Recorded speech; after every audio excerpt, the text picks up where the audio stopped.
tonight we're talking, I'm here with, I'm assuming everybody knows, this is right, everybody. Mr. Damien Fanus. Hi, everybody. And this is Ramon the Goodman. Hi, good night.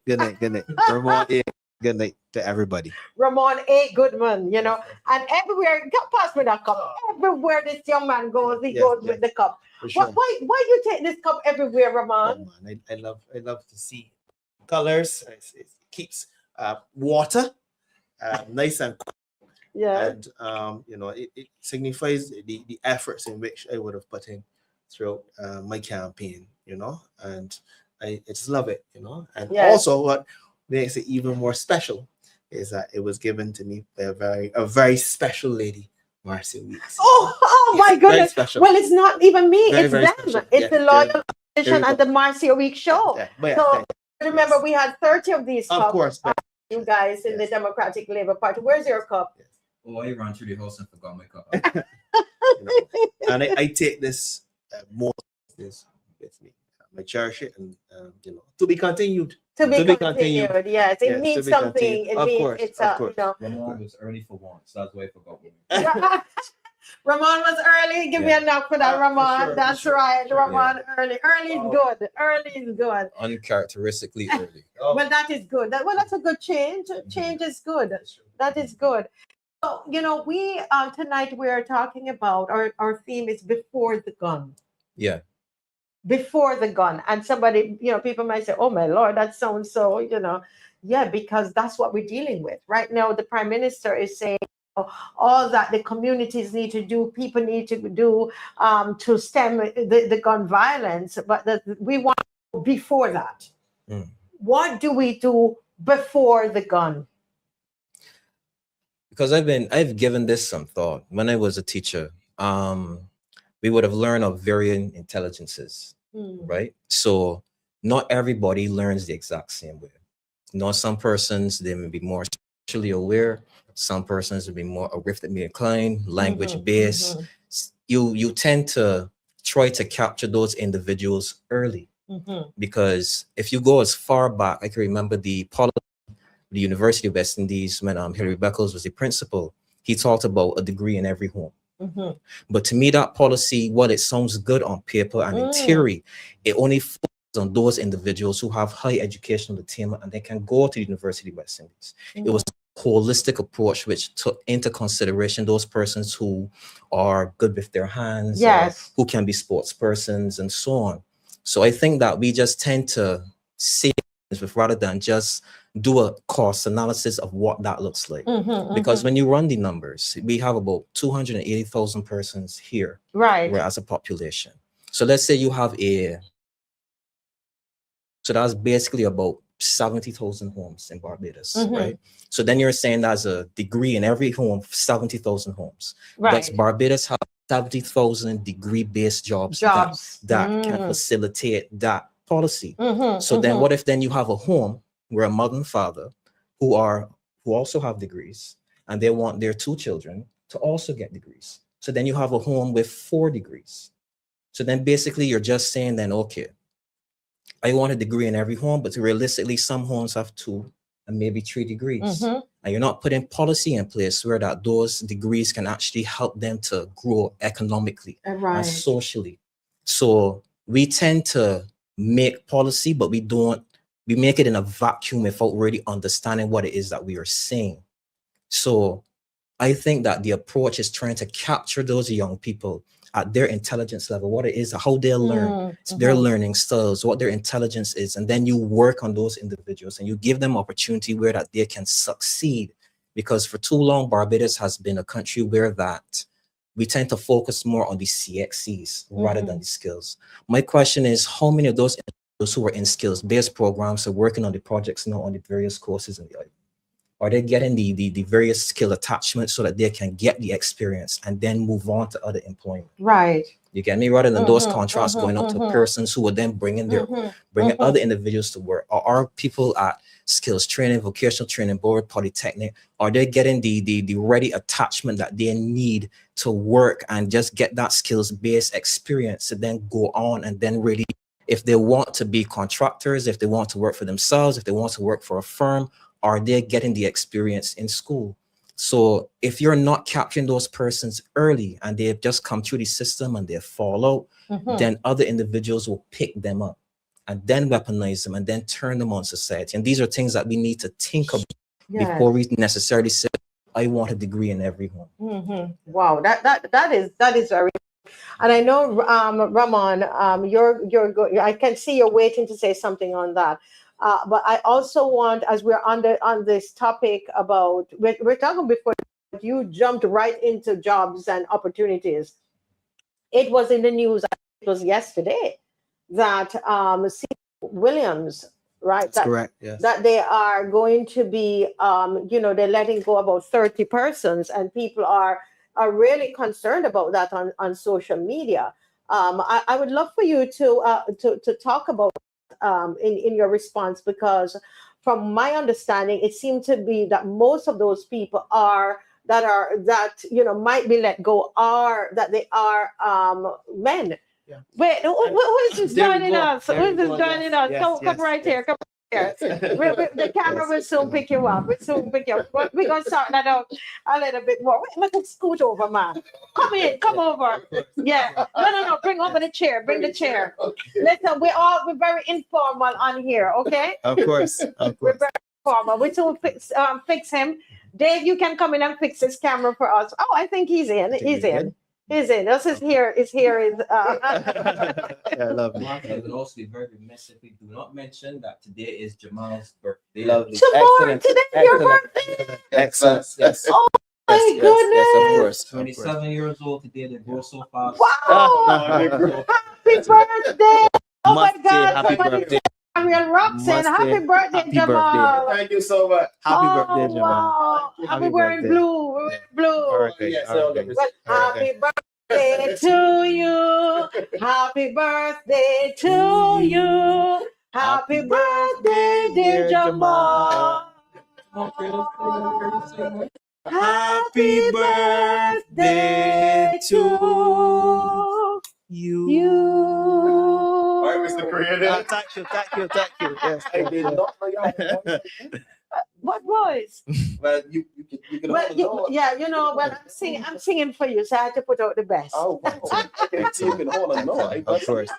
Yes. All right, Mr. Creative. Yeah, sure. Thank you. I didn't have the recorder, obviously. Yeah, you don't have the recorder to play. Tune. Yeah. I got to get tuned, fine tune. Yeah, So. but I know you have a lot because we're going out to celebrate birthday, right? They only have a few minutes. They're just passing through tonight. Yes. Right, but tell me something about this the COW people there. I could say COW. A lot of these will be young men on the breadline. That is correct. And what is confusing, I'm dumbfounded about, is the government, they boast a construction boom, along with the fact that there are some labor shortages. So it contradicts what is going on here, the laying off of young men. Construction boom and labor shortages. And labor shortages. And we're seeing now, they're looking to send some young men to the breadline. So something is confusing. I would love someone to tell me, how that math adds up. It makes no sense to me at all. A construction boom, that means you would need some labor, a local labor, hopefully, and you're laying off people. So it is rather confusing, and it's very unfortunate. Some young. Now, I usually talk about idle hands, and I usually say there's no excuse for crime and violence. But when you have some young, energetic people, and a lot of the times they also have to provide for their family. That is the time to a lot of young men. Again, no excuse for crime and violence, but that is the time a lot of young men, they will then pick up that gun and rob and so forth. Right? No excuse though, but that is a factor.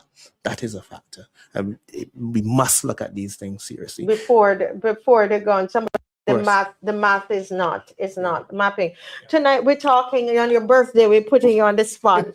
So they're going out, So this is just the passing through. And trust me, a birthday, I'm not going to keep you all long. Next week I won't keep you long. That's fine. So we're talking about before the gun. What would you say to politicians, which you're one, to parents, grandparents, what as a society we need to do before the gun? That's a lot to unpack because it's not a one fixed situation from my perspective. I come up in environments where I know how people with the gun operate.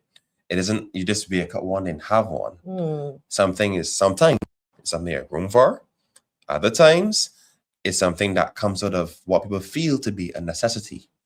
For example, Ramon just mentioned, imagine someone feeling like there's no light to the end of the tunnel. Imagine someone feeling there's no hope. And they are working 2 jobs and they can't find enough funds to sustain their livelihood or to, let me just say in plain terms, pay bills. Well, all you find is that someone out there apparently just said, no, money is coming, they have this big car, they have this big ride. You start to think to yourself, well, I believe I might be working more than, and that actually might be a fact. However, their lifestyles vary, and that it calls for concern to ask yourself, well, I have more children to support than them. I have more debt or more bills to pay than them. How do I find a way to make up for that? And then sometimes you like just if you want to find some way to solve a problem, you go to somebody who seems to be more successful in the area. You go to a teacher, right? You go to somebody who's an expert in that matter. Not the reason why, but you go to somebody and say, hey, but things tight. I was wondering if you could assist me. And that person says, oh, you could assist me because they got some things that they want to do that they don't want to do themselves. Oh, and they won't pay you to do it by the way. So then you see these robberies happen. Some things even as far as murders happen. It's because it don't do for free. Trust me, it don't do for free. Let me just put it that way. So if I was to answer it, because there's a lot more I could say that are contributing factors to unpack. But the truth is, we need to look at support systems. That's what I was saying. Support systems. Because if there's not enough support systems, you're going to find people doing what they think or they're deemed to be the most, well, I don't want to say wise decision, but most rewarding. Right? And you're going to find people saying, well, I mean, I ain't getting it from my job, so I think you got it right. Why not rob you? I think you got it right. So let me find a way to pawn, to steal something, to pawn it, whatever the case is, because sometimes it's not about being wicked, it's about being a need to survive, trying to fulfill something. So I think the best thing would be to look at the systems in which people operate and find a way to implement or find a right implementation to start changing that. If I were to give solutions, I'm very skeptical about doing it because we find that this government has a knack for, you mentioned something about crime, let's do that. Right? So but let's take of trying to help the country. I will say this. For me, guns and violence is a huge, they go like hand in hand, or they go very side to side when it comes to the crime and violence. Guns are a very big contributing factor. I would say you need to look at cutting down on that at least. I'm not saying that nobody's not going to go for Beijing. We call it the big rock. I'm not saying that nobody's going to find a kitchen knife. We call it Beijing bullet. Right? That's before copper and lead. That seems to be the mainstream thing now. However, I think we should really look at the systems, because the guns are what are causing so many deaths. If you look at the deaths, is it by stabbing? It isn't by cutting off somebody's head. It isn't by hanging. It is by guns. It is by guns. Yeah. And we know that guns don't just magically come into the country. There's a lot I could say about that, but for the sake of safety and credibility, would not go that direction. What I will say is we need to look into the way that these things happen. And I think we really need the systems are the most important thing. If we have implementation that stops people from going to that side of things, you would now have a solution. Whether pending or permanent, we would have a solution in place. And I think that's what we should be looking at, support systems. Well, listen, they are celebrating tonight. So I'm not another 5 minutes and they're on. I feel so guilty now. You could have told me earlier that it was his birthday. I did that to Dave earlier. We are always on duty. I believe I know, but I'm going to release you on early. But we have 5 minutes. But you know, there's an initiative that we're working. You know, we're always doing something. You know, and there's something that we're working on together. I have asked you to come on board. You know, and helping because you're part. They're part of the Marcia Weekes Show, and they just don't know it, but they're part of it. Happy to be a part of it. You need it to be a part of it. Listen, you guys were you know trained up with Mr.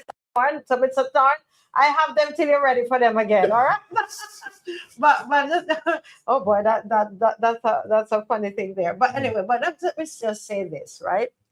Now we have something coming up called Dinner with Dad. Okay? Dinner with Dad. And that is on the 20th.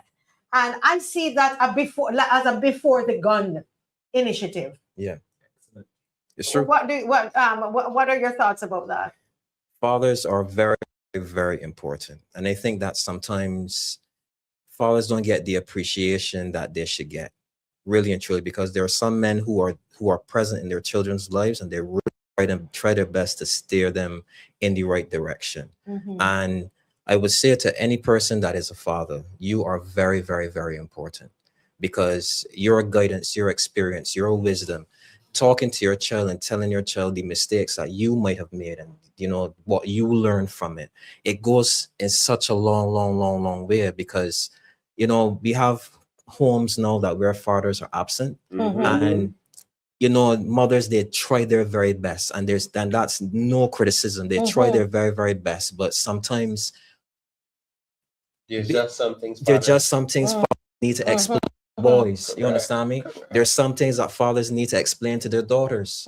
You get me? This because they've seen it, they live it, they know how the world works. They know that how the world can be very exploitative. They know how social media can be very exploitative. Not saying that mothers don't know this, but sometimes it's just having that two system that you can bounce between your mother and then back to your father that you know that really helps to keep children straight down the narrow way. And you know, I love my father, you know, but when he, you know, when my family split apart, all troubles began because my father was my world. Right. My father was my world. I acted out when I did my self-introspection as to why did I go down the way that I go down. I realized that it's your dad. You know, I missed this event, dinner with dad. You think this is something that is a before the gun? I believe that is before the gun because then we need to at least inculcate, especially in young men coming up who want to become fathers, how important you are, and that your presence, your guidance might be something that steers a child away from actually picking up the gun. You know, and I'm going to pass the microphone to Ramon as well, who's going to someday be a future father himself. You know? Well, Ramon, for this dinner, we are targeting fathers 40 and younger. 40 and younger. You think that? Why do you think that is important? Or do you think that is important? Of course, when you look at the stats in regards to the demographic that's involved in the crime and the violence, you look at it, a lot of them are under 40. The persons who are actually pulling the trigger, you know. So I think that some fathers, I know some single fathers, young single fathers, you know, and we think that is an anomaly in Barbados, but there are some single fathers, and a lot of times, I mean, love mothers. A mother's love is like none other, to be honest with you. But a lot of times, even mother is there, even father's there. Some people reach out to others and wish them happy Father's Day. On Father's Day. On Mother's Day. I don't agree with that at all. I totally get it. But you know, there are some fathers, I've met countless amount of fathers that are still in children's lives and so forth. I know a father personally. His father wasn't there for him, but he did not pass on that type of treatment. You know, he is loving and he continues to care for his child. You know, so I want the public to know that there are fathers out there, young, ambitious fathers that continue to be in the lives of the children. And it's important. If you, I saw a scenario the other day, a mother would have told a child to sit down, right? The child just went all over the place, not sitting down. The father said one time, sit down. And the child just sat down. Yeah. So you need that. Yeah.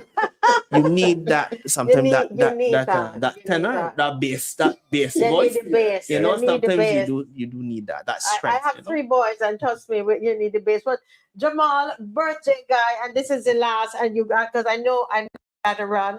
On the side of it. He said, next time you got to stay longer with me. We will. All right. So Jamal, you know, it's coming off on the 20th of June. Actually, it's going to be the day before Father's Day. The day in front. The day in front. Just said the day in front. Yeah. The day in front. You know, and we are looking for those fathers. You know, who are 40 and under. What do you believe when they leave this event? What do you want them to feel when these fathers leave this event? What do you want these fathers to feel? I want them to feel reassured. Reassured. For me, honestly, and this is just my perspective at this point, a father isn't just a guider, a provider, a teacher. I would go so far as to say that sometimes a father could be the heartbeat of a household. A heartbeat. You know why? I came up with a strong father figure. He had me in every sport. He had me learning so many different things.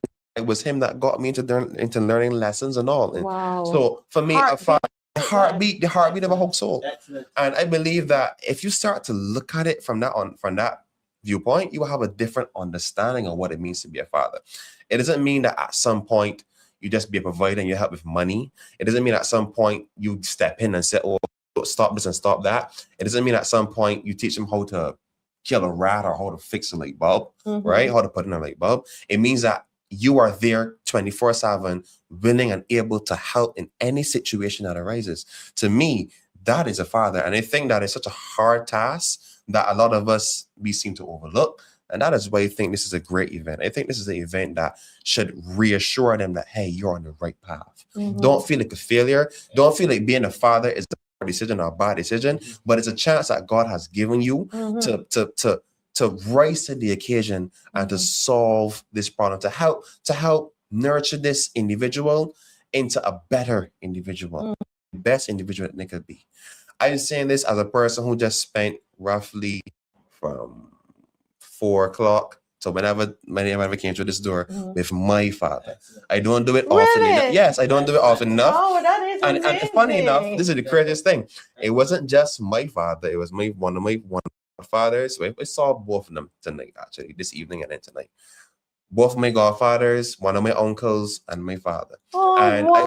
a lot. And this is how I believe that I should have spent my evening before I meet gentlemen, the brothers, right?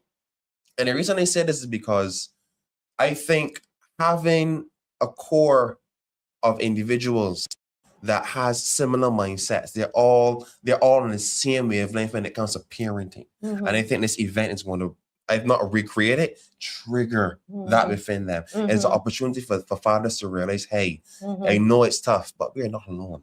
It's an opportunity for you to realize, hey, you know, you might not know how to solve this problem, but someone in the room has been around long enough. Listen, in here because we've got to fix this again. This is future leaders, future fathers. It's collective. And you're going to be leading that discussion with the fathers when they come. So it's going to be a very meaningful. If you know any, you want to recommend somebody, we still have some spaces. We have a few spaces. So if you know somebody who's a father, 40 years and under, no judgments. They don't even have to dress up. Just come. If you want to come, just come. You want to bring your child, bring your child. I know what's just about to add that as well. I'm thinking, what better way to spend the day would it be than to spend it with your little one or your younger one in some cases? Come out, have a conversation, have some food. Trust me, it's going to be good food. And above all else, it's a support group, support system. So feel free to come on through. Yeah. Awesome. Well, guys, let me tell you, happy birthday to you, and please enjoy. All right, please enjoy and have a great time. Thank you for stopping by.